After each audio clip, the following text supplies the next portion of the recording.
Doc, pero sa mga bata, ay ano pinakamainam na gawin? Mag-face mask na lang ho? Kasi uso ho ngayon, no? Yung mga sipon, yung mga ganyan, mga influenza-like illnesses.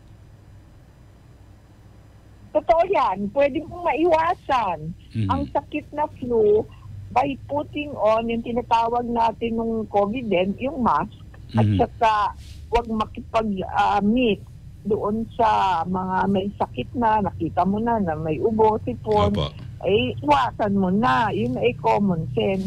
At alam na natin yan dahil sa COVID nangyari, diba? Kasi yung flu air, ano yan air transmission.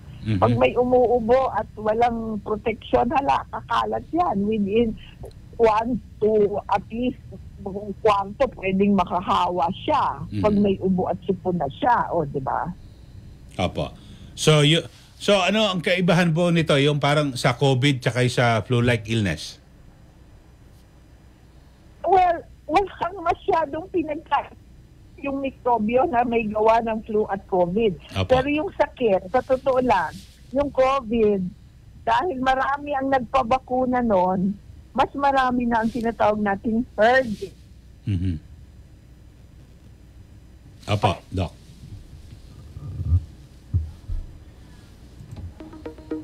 Doc? Kaso, sa totoo lang, kesa sa flu, lalo na sa matatanda, mas maraming magkakasakit at maraming mauospital at maaring maging severe dahil sa flu at mamatay dahil sa flu. Kesa sa COVID, kung kukunin mo yung yung statistics, maski abroad, maski sa US, sa Europe, mas matatakot ka na ngayon sa flu kesa sa COVID. Opo. So, Doc, ano po ang may papayo natin sa ating mga kababayan? Alam ba, sa mga bata, no? Siyempre, iba, kung merong budget naman, di magpa-flu vaccine, mas mainam po ito, no? Right.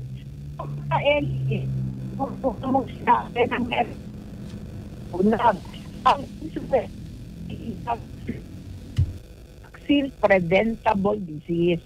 Yun nga lang, hindi yan 100% na sasabihin mo, okay, pag nagpabakuna ka na, hindi magkakasakit. Pero, maiiwasan mo yung severe na sakit. Kagaya rin sa COVID. Hindi naman sinasabi na hindi ka na magkakasakit pag nagpabakuna ka. Ang sinasabi natin, maiiwasan mo yung severe na sakit na ma-hospital ka at maaari ka pang mamatay kung ikaw ay may comorbidity. Kagaya ng sakit sa puso, sakit sa atay, sa bato, diabetes, yung mga ganon. Diba? Kasi hindi mahal yung COVID, yung flu vaccine. Lalo na kung ang iyong pupuntahan naman ay health center, libre. Okay? Pwede ka nga makiusap Sige na, sabi mo, pwede ba? Meron naman akong comorbidity, maski wala pa akong 60. Diba? 60 kasi senior citizen. Yun ang nasa batas natin ay libre. Pero may mga possibility na yung LGU natin magbigay din para sa mga may comorbidity na wala pang may edad. Merong nangyayaring ganyan. May mga LGU tayo na may mas tinatawag nating paraan para makapagbigay sa mga mas bata. Hindi lang sa matatanda. Tama? Pwede silang magbigay ng libre. Buhay yan Alam mo ba, ang bakuna ay buhay? Public health.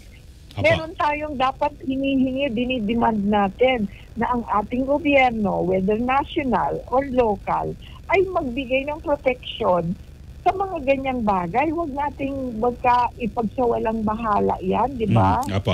Doc, alimbawa yung mga hindi pa magpabakuna at wala talaga. Pero ano yung mga pwede? Laging uminom na maraming tubig o yung mga vitamin C o paano?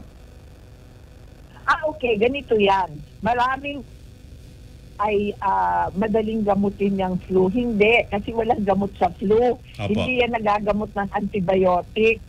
Ang maganda nga dyan ay bed rest. Huwag magpagod. Tama ka. Huwag ma-dehydrate. Uminom ng maraming tubig. Maraming sabaw.